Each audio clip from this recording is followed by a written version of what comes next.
Donc ce qu'attend un consommateur aujourd'hui, c'est d'avoir une viande assez claire, qui n'a pas un goût fort prononcé comme on a l'habitude d'en entendre parler sur l'agneau.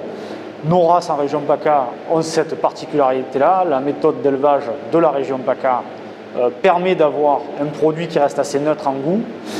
Ce qu'on attend aujourd'hui d'un produit, d'une carcasse d'un agneau, c'est qu'il soit bien terminé, que son taux d'engraissement soit correct, que sa forme, sa conformation soit assez corpulente et assez ronde.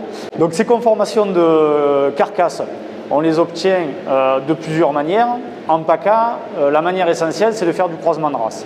Les races rustiques qui sont présentes en région PACA, de base, ne permettent pas d'avoir des conformations optimum. Pour ce faire, on croise généralement nos races, donc la mérinos, la plus présente, avec essentiellement des béliers Île-de-France qui sont des races bouchères et qui présentent un peu plus de conformation. L'engraissement, ça, c'est la part finale de l'éleveur. C'est l'éleveur en fin, on va pas dire en fin de vie, mais en fin de présence en bergerie. L'éleveur doit contrôler le taux d'engraissement de ses bêtes en les contrôlant, en les pesant, en les touchant. Et là, vraiment, c'est le rôle de l'éleveur.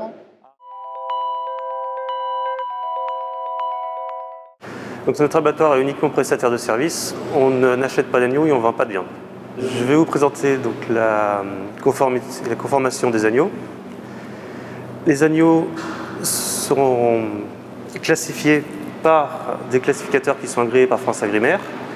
Ils ont suivi une formation pour être classificateurs et ont plusieurs audits par an pour vérifier leur classement pour pas qu'il y ait de dérive.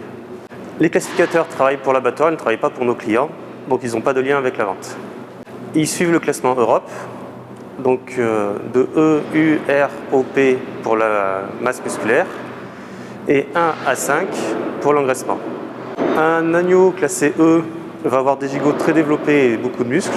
Donc pour vous faire un exemple, sur un E, on serait plutôt sur une proportion à ce niveau, sur les gigots. Et là, je vais vous présenter donc un agneau qui est classé R3 et deux agneaux qui sont classés O, un O3 et un O2, pour que vous suiviez également le gras. Dans la région, on retrouve principalement des R3 et des O3, et on va jusqu'à U3.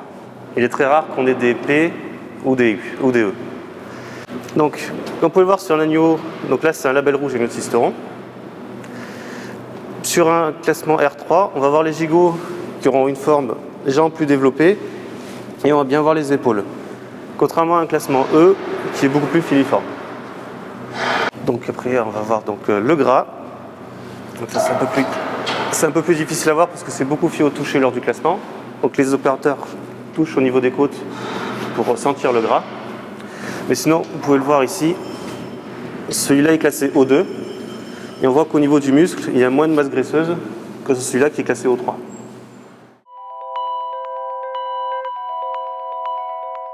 Trier les agneaux, c'est important. C'est pas toujours facile. Je le fais en plusieurs étapes. Déjà, je pèse, je regarde si c'est un mâle ou une femelle, et je finis avec le toucher sur les reins.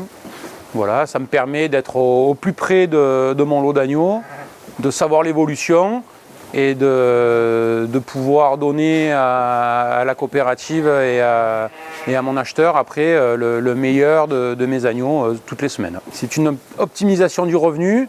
Parce que des fois, on pourrait mettre un agneau une semaine trop tôt, et alors qu'il peut vite prendre 1 kg, 1,5 kg. Donc voilà, ça fait vite gagner des sous, on va dire, facilement.